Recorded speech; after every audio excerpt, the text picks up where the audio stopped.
Basebo omune banyabo abaddewo nga abatulira ku lunaku lwa leero ennaku z'omwezi 28 February 2021 ntwala omukisa guno okubaanirizaako mwena mu nnyala ya Mukama waffe Yesu Kristo. Amen. Erinnya n'eddoboozi n'ekifaananyi ye Richard Kasumba, omuweereza w'enjiri ya Kristo, Director Ristack Foundation, ate era omulimisa, ate era omulimi. Olunaku lwa leero lunaku lwa byafaayo. Twasalawo lubeere olunaku olw'okujaguza nga twebaza Mukama Katonda olw'obuwangaazi Mukama bw'awadde enze kennyini kamwa koogera mu February ono omuli amazaalibwa gange. Amen. Ristack Foundation nga nakazadde w'ebitongole ebirala byonna yazaalibwa mu February. Ristack High School yazaalibwa nga 23 February 1999. Ristack Junior School wano wetuli wennyini yazaalibwa 28 February 2009. Nga olunaku lwa leero ye ate ali ku mazaalibwa ge ddala. Y'ensonga lwaki twasize okubeera wano ku lusozi lwa Ristack High. Twebaza Mukama Katonda nti okuyita mu myaka egyo gyonna egisoba 20 Mukama atukwesizza mu ngeri ey'enjawulo. Ristack Foundation y'entandisi ya byanjigiriza nga tumanyi nti amagezi bwe gaweebwa omuntu galina kye gamwongerako. Naye ate Ristack Foundation yatandikawo ekibiina ekimanyiddwa nga Ristack Foundation Ministries. Kati ate entity oba ekitongole ekibulizi kyaki kyenjiri. Kati ate kw'okweyongereza ne Ristack Farm olwayo naye tukyazizaako ndowooza mutuuseeyo n'ebibala mubifunyeeko. Ndabye abawoomerwa ebikajjo, nendaba abawoomerwa amatooke, nendaba abawoomerwa amayuuni, nga buli mwazze ng'azitoye mu ngeri ye. Ebyo byonna makungula bibala bye twagadde okugabanako nammwe olw'okubeerawo kwa Ristack Farm. Ebyo zonna entities za Ristack Foundation. Olunaku lwa leero twasalawo tubeere n'ebyokuyiga ebikwatagana n'ebyobulimi byenzikiriza nga muganyuddwamu kinene. Naye ate si kyokka twasalawo mu ssaawa zino ez'oluvannyuma tubeere n'okutongoza ebitabo. Ffe tetulya buli mmere wadde mugiridde nemukkuta Mukama waffe yeebazibwe mwenna mbala akamanyonyi kwe kali, naye ffe tetulya buli kujaguza nga tulidde. Naye twagala buli mwaka guyitawo tubeere nga tulina ettoffaali yetuteeka ku buweereza bwaffe okubanga bugaziwa ne butuuka wala. Mwaka oguwedde bwe tuba tulina kuzindukirizibwa COVID-19 mu February era kwolo zaali 29 kitali kya bulijjo tuwoze lipiya kugamba era balina amazaalibwa gabera kwa 29 babeera nabo oluvannyuma lwa myezi 4. Abimba it was a Sabbath twatongoza ebitabo ebiwerako nga n'ekimu ku byo omwo mwali ekitabo ekifaanako bwe kiti which is the Church of God. Naye kwolwo twakitongoza nga kyali mu nnimi eziwerako Olunyankole, Lukiga, Lunyoro, Lutooro, n'Oluteeso, n'Olukumamu, n'Oluswayiri. Kitabo kino twakitongoza mu nnimi ezo zonna. Leero ssebo omugenyi omukulu wamu n'abali wano n'essanyu okubategeeza kwolwo twatongozayo n'ekitabo ekirala. Twatongozayo ebitabo ebirala 2. Twatongozayo ekitabo obusobozi bw'abaki bw'abasajja. Era abaagala okusoma ekitabo kino bakyettanidde nnyo kubanga kiteeka ettoffaali ku musajja. Tolina bw'oyinza kubeera musajja owannamaddala nga toyigirizibwa. Wano tulina obuzibu nti abasajja tulina okwematira tiffe tumanyi naye ne weesanga okumanya kwaffe oluusi kubeerako okukoma. Era batunonyose nga mbuzi abasajja abaabuulirirwa nga bagenda mu bufumbo baawa tunonyose nga abakazi babatuuza ne bamala na mwezi mulamba bamubuulirira. Kyova nga tuyingira obufumbo nga tuli sagala gani nga tuli bifongoloosi naye nga tuli babugumyeko bugugumya naye ate nga abakazi bamanyi biki bingi. Naye ekitabo nga kino kyawandiikibwa okumanyisa omusajja gy'ava ne gy'akola ki. Nti okubeera omusajja si kwambala mpale na ssaati okuba n'obutonde obw'ekisajja, but it means a lot. Naye olw'okuba nti tulina abasomi ab'ennimi ez'enjawulo sebo omugenyi waffe omukulu wamu n'abawala bonna ekitabo kyo tugenda kukitongoza ne mu Lungereza olunaku lwa leero nga kimanyiddwa nga the potential of man. Era okuyita mu COVID nze mbadde mpandiika gamba confidence tampisizza bubi faamu kulabye byentaddeyo ate nawo tubadde tuwandiika kitabo okulaba nti kifuluma by this celebration. Era nina essanyu okubategeeza ekitabo kyawedde. Mulundi guli twatongoza ekitabo kino The Best Home nga ye mwannyina w'ekkula ly'amaka. Ekkula ly'amaka kyekino kyekibadde mu lwokaano okumala ekiseera nga kimanyiddwa naye nga bakimanja mu Lungereza naye omwaka oguwedde mu February nga 29 lwe twatongoza The Best Home. Olwekyo kakati abantu tubeera nga ab'omwera luzungu n'abooluganda bali keetagifo kitegeeza Uganda ate si tugisalira amagezi n'ensi yonna. Naye ssebo omugenyi waffe obutamala biseera olunaku lwaleero tugenda kutongoza ebitabo 3 ng'ekimu ku byo kyekitabo kino The Potential of Men, obusobozi bw'abasajja naye nga kiri mu lulimi luki Lungereza. It's a translation of this one kugamba kino ekivuunuddwa naye nga kitabo ekijja okugasa omusajja yenna. Any man who claims to be a man must read this book.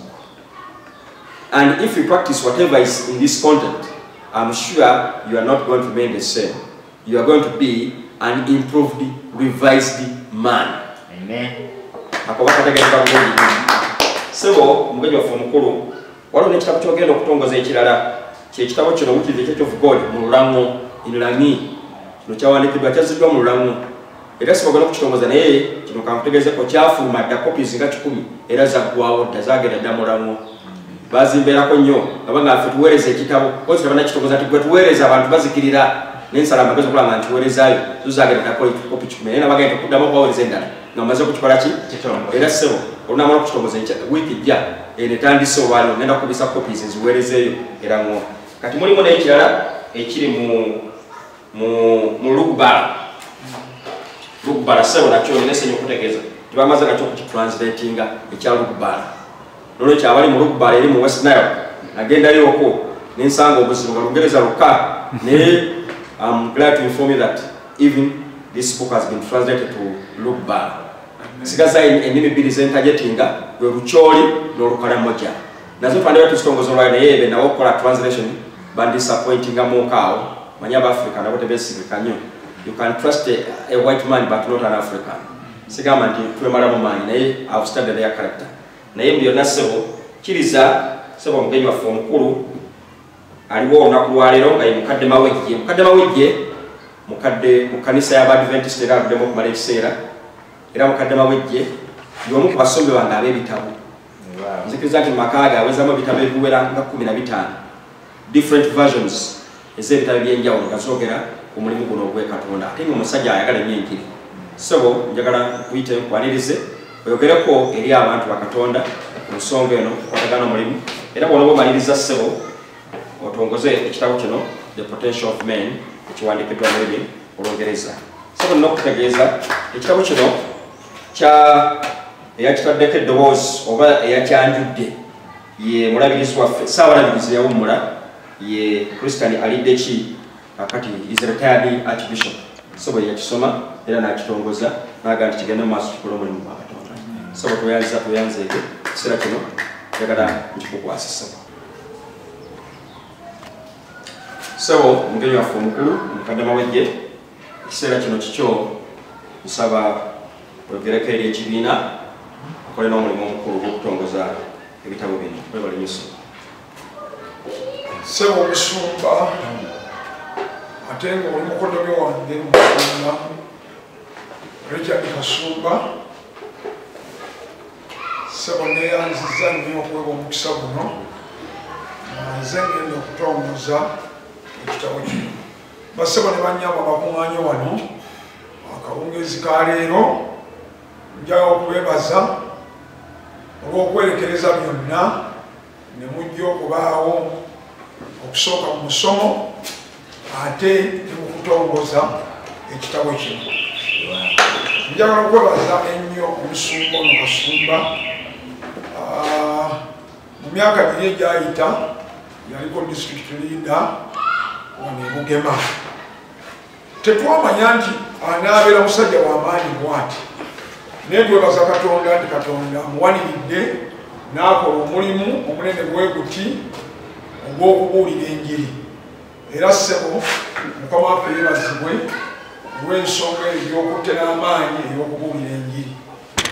Era ssebo omusumba njagala okwebaza nti omulimu guno ogw'okuwandiika ebitabo gw'okoze mulimu mukulu nnyo kubanga nzijukira olunaku lumu twali tuli mu ssomero ne tufuna omusajja eyatutegeeza bwe wawandiika ekitabo kiyitibwa Ssematalo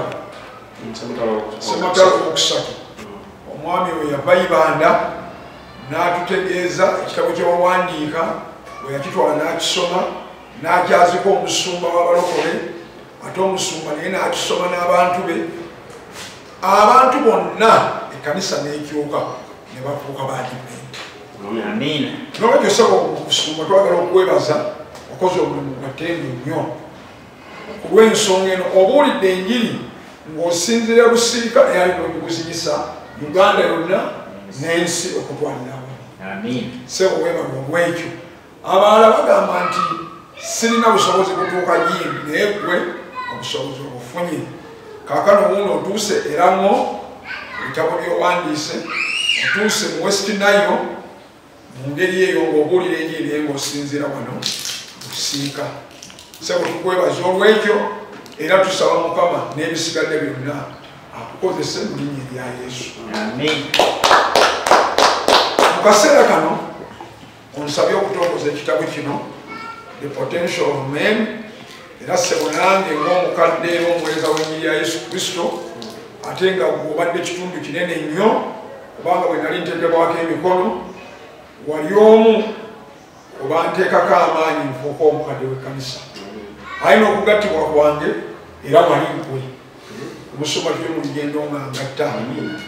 Sikyenzijukira ennyo ku mukolo ogwo gwali gwabyafaayo oba twasalako ekyo etatera kulabika.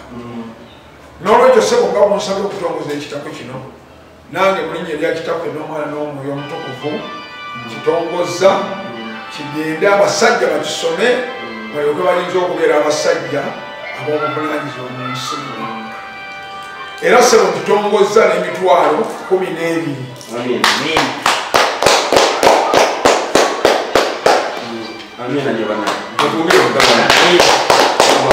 Kakati ekitabo kino ekyolulamu Kanisa ya Katonda, kanisa ya Obanga.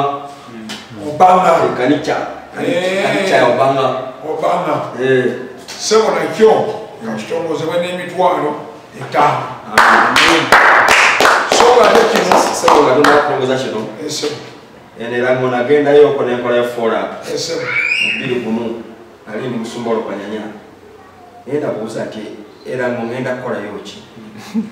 Nalina obuzibu bunene nnyo lwabe ndategeezaako nti ngenda Langwa ne baga nti wa onoowona olw'obukuubagano obwali bumanyiddwa mu byafaayo Abaganda n'Abalangwa jjukira ebyobode ne baga nti era bw'owulira bagambye nti anamberoto weta abavuka baga nti weta kitegeeza dduka bagamba ng'Omuganda omulamu ng'afudde naye siba akaseera ke nabeerayo saawulira ku anamberoto naye wabula okulya nabo batulya nabo bweno biki byonna kaki konna kuganga tulya ffenna ninga nti bano Oluganda lutuuka eno era ensobola kinaga nti no I must translate this book in their language era abasanyufu naye bategere Kristo era kwetulanga n'ekitabo akyaliriza mangu nnyo ssebo ekitabo ekyo kyolulanga sebo webale nnyo webalire ddala kubanga ate ekyalubbala naye ngenzeyo mu week of spiritual emphasis mu 2017 West Nile natuukamu sebo nasanga obuzibu.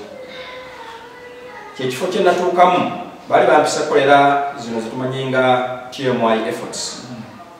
Naye natuuka wali University branch yaffe Bugema yali empise. Nga ngenze okubuulira njiri naye nga n'omuntu ajja wali tomulabako. Bantu bali busy ate bagikolera no ku site ya kkanisa. Nanga nti banaye guno mulimu gwe gulaga kutusaze. Kyeyava baŋŋamba nti kati tewali kyakukola tulina okwandibaga nti no. Nze ndi mubuulizi wa njiri omutendeke. Tunoonye engeri endala zonna zetuyinza okukuliramu ki enjiri. Kimu ku byo tetwalowooza agenda ku radio. Baga radio eri expensive. Baga let's try our luck. So twagenda ne batuwa minutes za bwereere.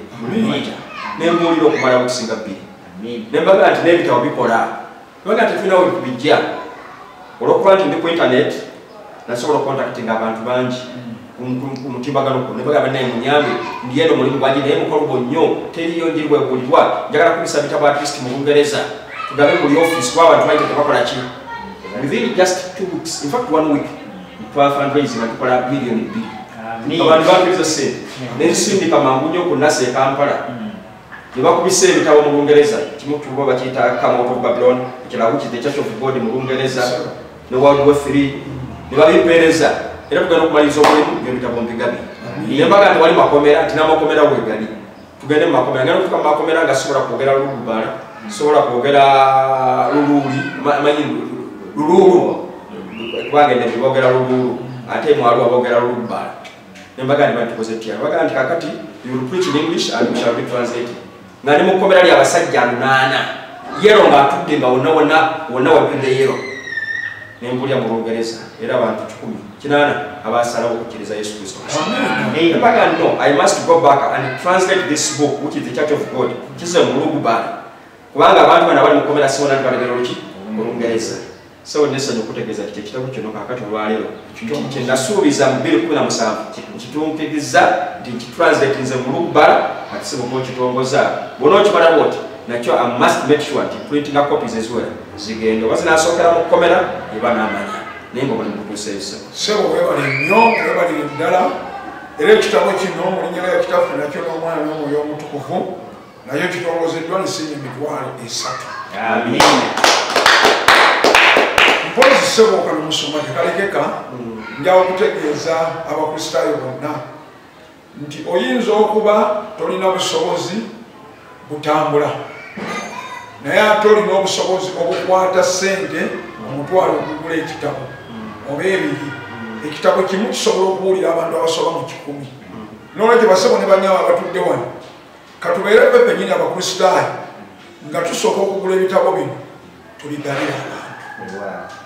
Nali ntunuulira omukadde baabumba emijego namusanga ku kkubo ateera kutuula ku makya musajja mukulu yali mu kanisa y'eggongo kati yadde ali mu kanisa y'ebuyego akeera ku makya n'atuulaawo buli ayitawo gwagabira zuula era seba abantu bangi bagamba nti ebigambo byabagabira babifunyemu omugambo. N'olwekyo naffe ng'abakristaayo katugule ebitabo bino tubigabire bannaffe enjiri ejja kugenda mu maaso owa Yesu Kristo omulokozi waffe. Koze ye anayagala ekitabo kino ebitabo bino which is the Church of God kuliteyo price ku 15 naye oli baba nga atwala ebiwera tubimwera ku 3 ye n'akitwala n'asobola okukigabira bakikola ki kozi kino the potential of men tekiri ku mitwalo emeka ebiri open market n'abakyagala okukifuna eyo bajja kukifuna ku mitwalo emeka ebiri naye nga kyekitabo ssebo kyenzikiriza nga kijja kugasa buli kitonde ekitibwa kiki ekisajja omukyala kigulira omwami wo kugamba oyinza okubeera omwami wange mukalubonyo yannema musajja wange muzibu obuzibu buli gy'oli naye bw'anaaba asomye ekitabo kino manyi kiyinza okumukubakuba nekimuzza mulayini omanyi tukyamala obutamanya abantu batasoma tebamanya amagezi gano nsonga nkulu omusajja Sulemaani yasaba amagezi naye gamufuula omugagga ne gamufuula omuntu omwenjamu wisdom from above kitabo kino kirimu content ngazi kigaziza ebintu bingi mulimu ebintu bingi ebikwatagana ku byobulamu tuwala endwadde ez'ekisajja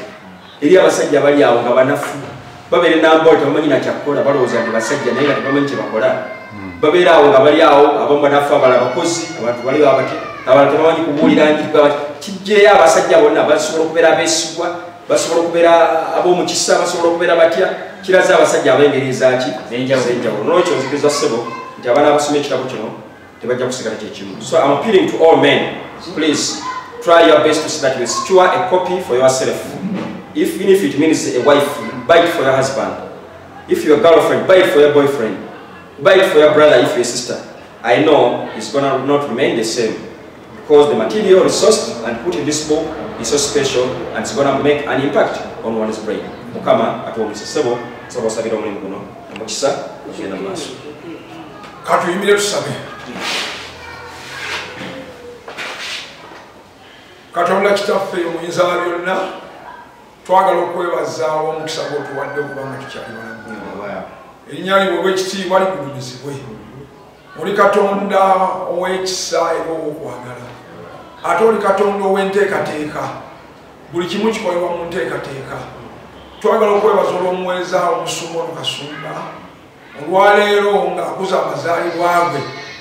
Kitaffe bwebale gwe yamuteeka mu nsi webale gwa mukubi ebbanja lyonna ate webale kumufula omusajja w'omugaso akoze bingi era kitaffe omwagalo ebigasa ensi eno kitaffe nno omukisa ogwo gw'otuwadde naffe notusinkayo naye kyetuba tusaba nti amagezi gano ge wamuwa ayongere okugakozesa ate ayongere ennyo okubuulira enjiri olw'okulokola abantu ebitabo bino byawandiise kitaffe ow'omuggulu biryoke biyinza okusomebwa abantu bwe beetwalira amagezi agalimu bayambibwe okutambula mu nsi muno nga bwe kiggwanira buli anaasoma ebitabo bino kitaffe omwagalo kafunemu amagezi ag'okumunyama twagala okwebaza olw'abakadde baffe bamusumbalidde ki obulabirizi n'obusabalabirizi bonna kitaffe omwagalo abakkiriza ebitabo bino genda mu maaso fenna nabo obawo omukisa ekisa kyo n'emirembe kabyongere okukuuma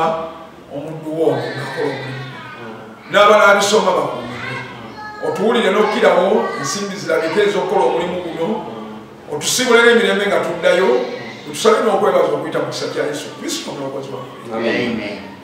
Sawe bale nnyo kyensaba abooluganda bonna omulimu guno mwongere okusabira omulimu gw'ebitabo gwe kujja okusigalawo ne mu nnaku ezisembayo tekinologi omulala ayina nga bamushatinze down ejja kubanga enjiri tutambuliza muki ebitabo naye kira kinjagala okusaba tumwongere okuwagira omulimu guno naddala video ministry olwo kati abamusobodde obutabeera ku mukolo gwonna nga mugulabye ku lutimbe era mujja kubanga mwongera okulaba neera naye I need your support okulaba twagala okufuna video kamera ya millions 6 okulaba nti twanguyiza omulimu ogenda muki maaso naye kirala amasomero gamuwe gali Lusitaka Junior otubadde olunaku lwaleero ne Lusitaka High gyeri twagala okulaba nga muzijjumbira kirakuwaza enkoko neyalula obukoko ate nobukwasa embaata okubanga yebeekuza ekyo oba okoze kya butemu nnyo wantu bali tuliga mu weekend stewardship nozaala abaana ate nobakwasa atali wa kanisa abalere. Are you really a steward? You are not a faithful steward. That's not being faithful. Abaana abazaaliddwa mu kanisa katubakwase kanisa amasomero ag'ekkanisa tubalere mu kanisa basobole okukulaga bakanisa era bawangule ensi eno batukebulamu obutamu bwabwe. So bwe bali nnyo omugenyi waffe mukulu nammwe njagala kwebaza abaddewo ku mukolo gwa leero era mwongere okusaasanya abalala okutegeere n'ebitabo bigule bigende mu maaso. Mukama abampeera omukisa mwebale nnyo mwebale ddala sigadde Richard Kasumba ku Lusitaka Foundation Ministries ne Lusitaka Foundation eno. Mukama abeere wamu.